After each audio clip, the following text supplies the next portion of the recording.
All right, we talked about the Panthers. We said they ended the season with a little bit of spunk, and I think that's fair to say, Mike. Like, Bryce Young gets benched. He comes back in. I don't know what happened when he was benched. Maybe all the pressure got released, whatever it was.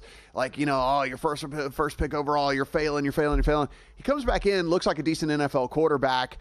The only problem here is just you really just question the talent around him and if there's enough to win like any games really for this team.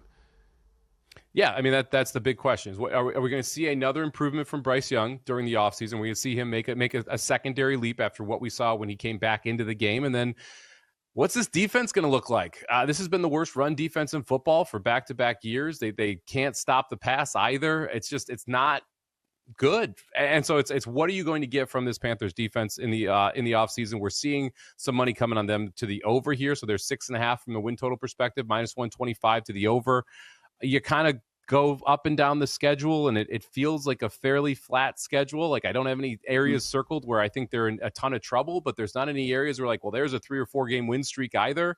So this is a schedule that, like, I think 6.5 is about right. I don't fully believe this Panthers team takes a step forward that a lot of other people do. It is a division in which we have already said we think could possibly be the worst division. I mean, there are some that are certainly in contention for all of that. And so by default, what you're going to get here is the Tampa Bay Bucks as your favorite in the division. They are even money to win the NFC South. So, Mike, I think we can say, I said the Saints are going to be one of the 2-3 worst teams. I think you agree. Panthers, though they played better at the end of last season, probably still have a little bit to go. Falcons, we don't really know what Penix is made of. So by default, the Bucks come into this likely to make the playoffs, likely to be favored in all 6 of the games in which they play interdivision as well. And when you can just kind of look at your schedule and say, okay, we're going to be favorites 6 different games automatically off the bat, and then you look down the schedule and also see the Jets, and you also see the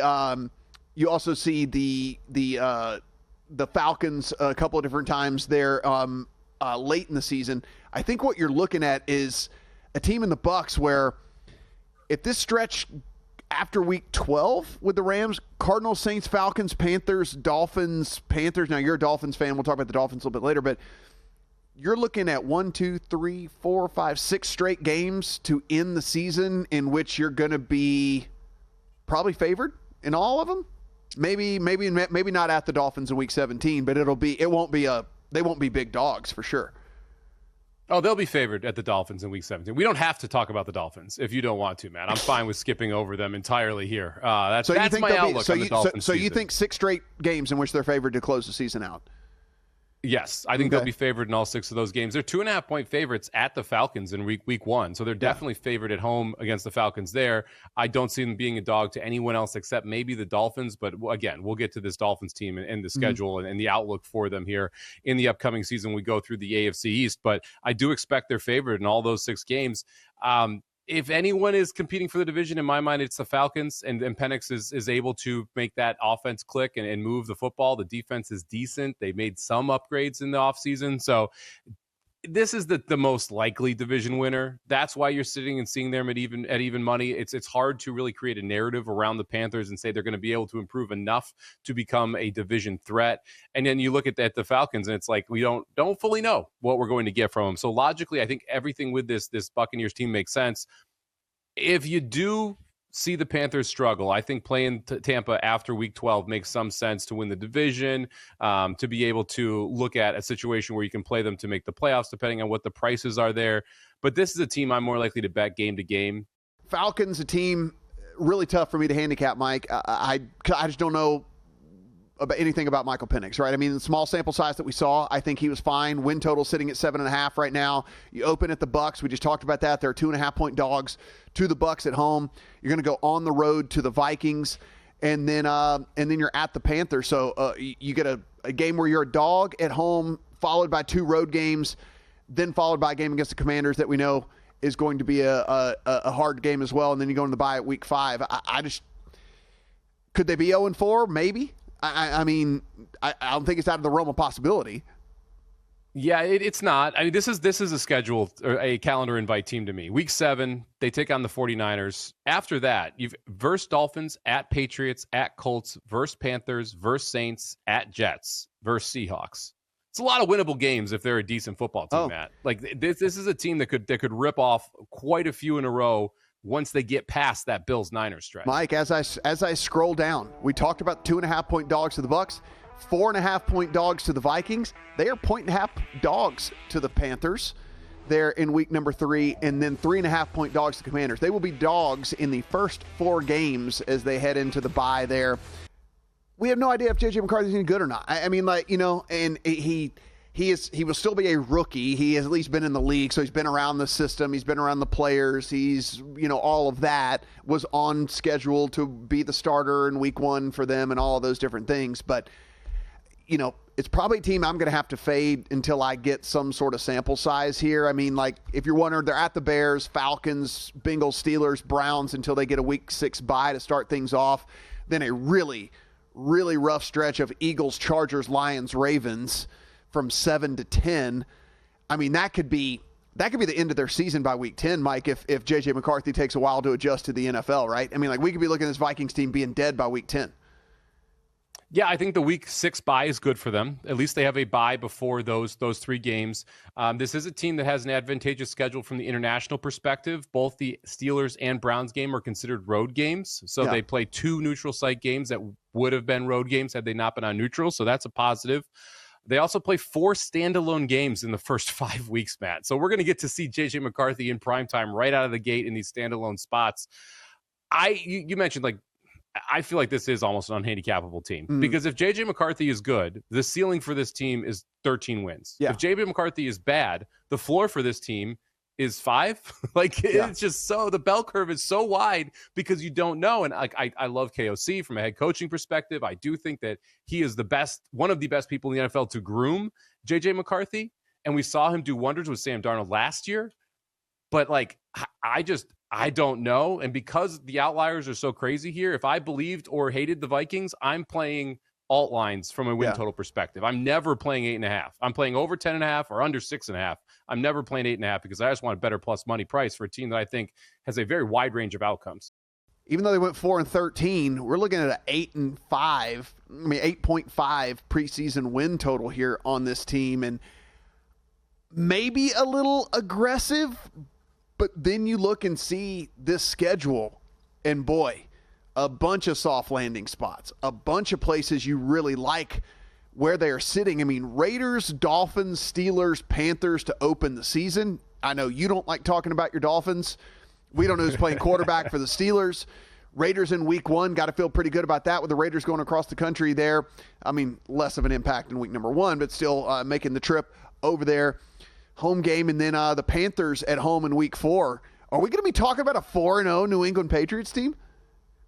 We could. We could also be talking about a 6-1 New England Patriots team because they're at the Bills, but after that it's at Saints, at Titans versus Browns. Pretty easy landing spots there. If you look at the home games for this New England team, versus Raiders, versus Steelers, versus Panthers, versus Browns, versus Falcons, versus Jets, versus Bills, versus Dolphins. 5-3 at worst at home. Like, this is the second easiest schedule when you look at the strength of schedule via win totals in Las Vegas there. It's just really playable, and there's a lot of winning spots. And look, I'll go just get out of the way here. I think my Dolphins are going to stink this year. That defense is awful. To me, the Dolphins games are easier than they look on paper as well. All right, let's go to the Jets. Aaron Rodgers, he gone. Devontae Adams, he gone. Garrett Wilson's still there. Justin Fields is now your quarterback. Take with that what you will. The interior line is actually pretty good. You drafted Mimbu, so, you know, you would assume that the tackle position it got shored up at least a little bit there as well. The defense that we used to think, oh, this is the calling card of the Jets, that's fallen away. There's really, outside of Sauce Gardner, a couple of guys that you can rely on, but certainly nothing you love, not on the defensive line, that's for sure as well. Probably going to be one of the worst teams in the NFL. 5.5 win total. Mike, it's heavily juiced towards the over at -160. Starting out with the Steelers, I guess that's winnable considering we don't really know what's going on with the quarterback position there. I guess if you insert Aaron Rodgers, that makes that game way less winnable. The Bills, that's a loss. At the Bucs, that's a loss. Dolphins, you think's a coin toss maybe at this point since you don't like them. Cowboys, maybe a coin toss. Broncos is a loss. I don't know. Maybe it is an over team even though I hate them, but it's nothing I'm running to the window for. No, me either. I mean, when I'm betting overs on bad teams, I'm like, can I circle any wins? Right? And I can circle versus Browns. They should win that game. At Saints, I think they should win that game. That's 2. Those are the circles. Like I can't like come out and say, yo, I really like the Jets in this spot outside of those 2 games. When you look at the back-to-back road games, which we've talked about a couple times here, they're back-to-back at Bucs, at Dolphins. They're back-to-back at Patriots, at Ravens. They're back-to-back at Jags, at Saints. So another team that has 3 of those back-to-back situations. And I don't love the coaching staff. I don't love Justin Fields. I think this is the number one organization that could have turmoil with Breece Hall and with Garrett Wilson on the outside, just from a inner locker room perspective. Like this just feels like a mess. This is a team starts with two tough games here for this Packers team. That being said, they are at least both at home, Lions and Commanders for this Packers team to start out the year. That said, Mike, like we mentioned, both at home, and then you get a road game. If you're going to get a road game after 2 tough home games, how about it be at the Cleveland Browns? That's pretty good for you there as well.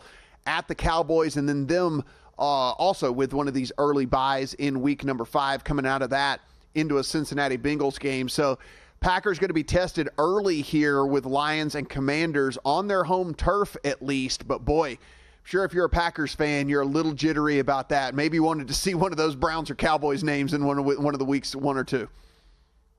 Yeah, I mean, you'd like to have one of those home games against a bad team just kind of get off on the right foot. That Lions game going to be a battle in week 1, as will that Commanders game, which is going to be on short prep time after playing a division opponent. So that's another one that you're kind of like, you got to take a peek at and wonder how you're going to play it there.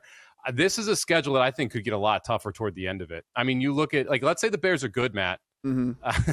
The last 6 games at Lions versus Bears, at Broncos, at Bears versus Ravens, at Vikings. I mean, this could be a very, very tough schedule. If anything, I'm looking at the under here for the Packers, and I may send myself a calendar invite for under after week 5, after they come out of their bye, where they take on take on the Bengals at home, and then they have to go to the Cardinals, go to the Steelers. If the Cardinals or Steelers are better than what I expect, and this is a team that's sitting there at 3-1 after the bye because they win both of those easier road games and split at home, I'm willing to fade this Packers team, Matt, because I also like the later bye for them, not the earlier bye with the injury issues they've had, specifically at the wide receiver position the last couple years. It feels like a later bye could be a more beneficial one for this Packers organization. So this is a team which I'm probably fading once we get through the first few weeks of the season. New Orleans Saints, who I think real good chance to be the second worst team, if not the worst team. I think they'll be battling the Giants for the worst team in the NFL this year. That being said, Mike, as far as like if we just look back at last year, they only play 4 teams that had a winning record last year. like on this schedule, only 4 teams that had a winning record. Now it's sitting 6.5. I already played the under. I played under 5.5 as well. The under 6.5 has been juiced to hell and back, so you can't really get there anymore. Cardinals, Niners, Seahawks, Bills, 0-4. Giants in week 5. Let's give them a win there. Patriots, you're losing there. At Bears, at Rams, losing there. Losing against the Bucs. At Panthers, let's give them a road game against the Panthers. Let's say that they play really, really well. Bye week at Falcons, you're losing. At Dolphins, you're losing. At Bucs, you're losing. We'll let them sweep the Panthers at 3. We'll give them the Jets. The Titans is a win. That's a road game anyway, but we'll give them that. And then the Falcons. How in the hell are they getting to 7 wins? I mean, like, seriously, I gave them wins there, Mike. I still only got to 5, and we gave them one more. We still only get to 6. Where are their 7 wins on this schedule for this team? I don't know. I mean, you're having winning 3 road games. Right. I don't think they're going to win 3 road games. This is a team where I'm interested in plus 500 for the fewest wins in the NFL. Yeah. And this is not a overly difficult schedule, but at the same time, like, I can't really circle a bunch of wins either. Like you said, you went through the schedule. I maybe circle 1 or 2 games that I think they are have a higher than 50% chance, 60% chance of winning. Yeah. And when it's that low, I'm willing to fade a team that has no clue what they're doing at quarterback, that realizes they need to be in rebuild mode, that may be moving on from assets as we go through here, that doesn't have a dominant defense, that's running back is getting aged, and that's the real star that you have on the team. Like, this is an easy fade for me. I like the under 5.5, like you mentioned, an alt number. I like the least wins at plus 500. It's not out of the realm of possibility the Lions are looking at 1-3, and which leads me to a point where I don't want to back an over on them preseason. I think you're at least a coin flip of getting a better number after the first 3 weeks of the season. Yeah, I mean, the first 6 weeks really are tough. You're playing at Packers, at Ravens, at Bengals, at Chiefs in the first 6 weeks. That is a very difficult schedule right out of the gate. It gets a lot easier later. You close with Giants versus the Packers versus the Cowboys, at the Rams versus the Steelers, at the Vikings, at the Bears. So at least you have some winnable games there. Just the one outdoor game that you have to highlight, that's at the Bears, week number 18.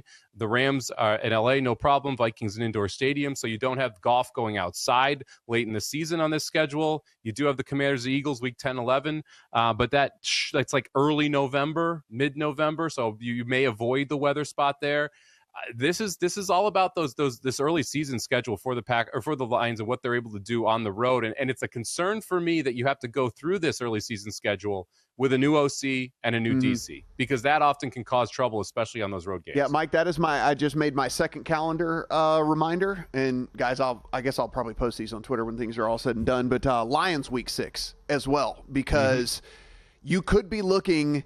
It is not out of the realm of possibility you're looking at a 2-4 Lions team through 6 weeks. And if that's the case, it does lighten up a ton after that, like you said. And so this seems like a really, really good time to evaluate what they are at after week 6 and maybe get in on a big-time depressed number from this 10.5 that we're getting right now.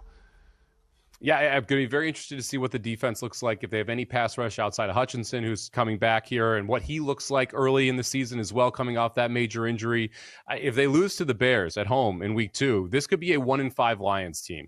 I mean, that's a tough start to the season after having 15 wins the previous year. So again, week 6, another calendar invite, like you said, Matt, checking on the Lions win total, checking on the will make the playoffs price, see if you can find any value inside those markets if they do start off the season slowly. Yeah, because like I said before, the road games are out of the way in the first 6 weeks as well, right? So you're going to get you're going to get a lot more home games there over that stretch. I told you I'm not super high on the 49ers this season, but again, it's kind of like the same deal I said with Seattle. I'm willing to be proven wrong. I'm okay with all of that, but you do still have guys that are out of town now. You also have guys coming off of major injury. I'm not completely sold that Brock Purdy is – I'll say he's good, Mike. I'm not going to say he's inside any conversation of the best in the league. So, again, I could be convinced this year. But you start out all right? At Seattle – at the Saints. So if you're going road games to start things off, how about the first week under the new regime there with the new quarterback situation and all of that in Seattle, and then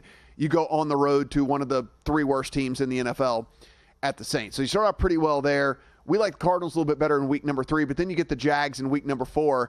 They could be 3-1, and to say, if they're better than I think, they could beat the Cardinals. They could be 4-0 heading into week 5 there on that Thursday night football game against the Rams.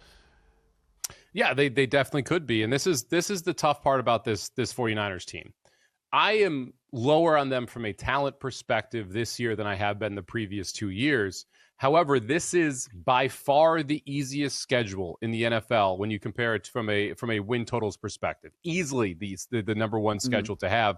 And you look through here and you can circle the Giants, you can circle the Panthers, you can circle the Titans, you can circle the Colts. There are a lot of winnable games on this schedule for the 49ers. It makes it really difficult for me to be like, yeah, I want to bang the under at 10.5. Can't fade it. Because there's so many games they could start out 4-0 and they still have 4 winnable games later in their schedule. If they win 2 coin flips, all of a sudden they're at 10. This is one of those where I would rather be betting the Niners game by game to lose than I would be betting a season win total because of how easy this schedule. Yeah, I mean the stretch is just, guys, starting week 12, it's Panthers, Browns, then you get a bye to heal any wounds right there in week number 14.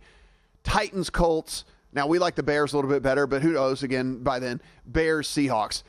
This is an absolutely phenomenal stretch. really, really good for a team that if you're chasing a playoff spot, if you're chasing an over on a 10.5, anything like that, even if you're chasing an alt, because what if they sneak a win, one of these games that we think is a coin flip, it's just, even though I don't like them, like you said, even though I don't like them as a whole, it's just impossible for me to fade them with this schedule.